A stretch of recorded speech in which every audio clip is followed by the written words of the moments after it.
दोस्तों, एक और नई वीडियो में आपका दिल से स्वागत है।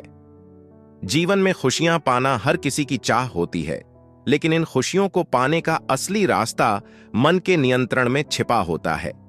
महात्मा बुद्ध ने यही सिखाया कि यदि हम अपने मन को काबू करना सीख लें तो हमारे जीवन में शांति, संतोष और सच्ची खुशी आती है। बाहरी दुनिया की चीजें, सुख सुविधाएं और धन दौलत हमें अस्थायी खुशी दे सकते हैं, लेकिन असली खुशी अंदर से ही आती है। महात्मा बुद्ध का यह उपदेश आज भी हमें सिखाता है कि खुशियां बाहरी वस्तुओं में नहीं, बल्कि हमारे अपने मन और सोच में होती हैं। इस सोच को ध्यान में रखते हुए आइए एक प्रेरक कहानी सुनते हैं, जो हमें मन की शक्ति और जीवन में खुशियों को प्राप्त करने का वास्तविक अर्थ समझाएगी।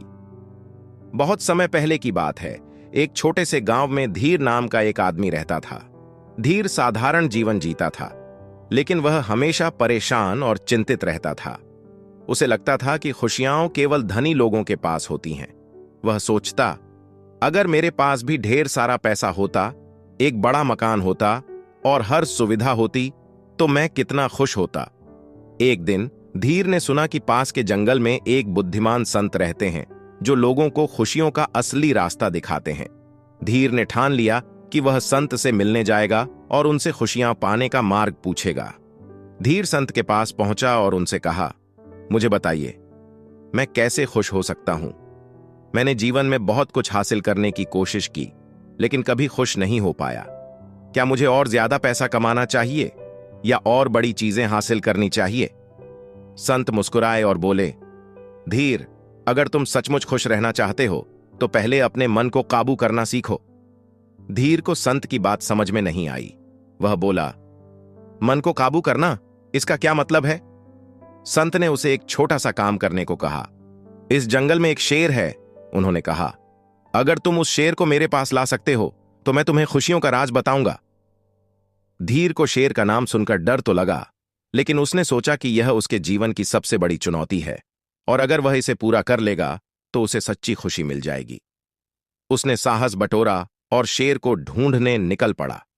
कई दिनों तक शेर का पीछा करने के बाद अंत में धीर ने शेर को देख लिया, लेकिन जैसे ही वह शेर के करीब गया, शेर दहाड़ता और भाग जाता। बार बार प्रयास करने के बाद भी धीर शेर को पकड़ नहीं सका। निराश होकर वह वापस संत के पास आया और बोला, मैं शेर को नहीं पकड़ सका, वह हर बार मुझसे भाग जाता है। संत ने फिर से मुस्कुराते हुए कहा, तुमने देखा धीर, जैसे शेर को पकड़ना मुश्किल है, वैसे ही हमारा मन भी भटकता रहता है। अगर तुम अपने मन को काबू नहीं कर सकते तो तुम जीवन की असली खुशियों को कभी नहीं पकड़ पाओगे। जैसे शेर को नियंत्रण में करना कठिन है, वैसे ही अपने मन को नियंत्रण में रखना कठिन है, लेकिन असली खुशी वहीं से आती है।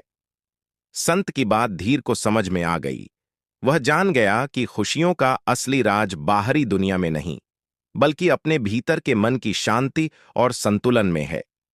धीर ने मन की साधना शुरू की और धीरे धीरे उसे सच्ची खुशी का अनुभव होने लगा। महात्मा बुद्ध की शिक्षा हमें यही सिखाती है कि बाहरी साधनों से मिलने वाली खुशी अस्थायी होती है, लेकिन यदि हम अपने मन को काबू करना सीख लें तो हम भीतर से सच्ची खुशी प्राप्त कर सकते हैं। जीवन में चुनौतियां आएंगी, परेशानियां होंगी, लेकिन जब हमारा मन शांत और स्थिर होगा, तब हम उन सभी परिस्थितियों में खुश रह पाएंगे।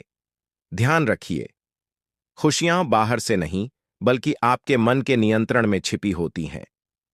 यह कहानी यह संदेश देती है कि जब तक हम अपने मन को काबू में नहीं रखते, तब तक बाहरी चीजें हमें असली खुशी नहीं दे सकती।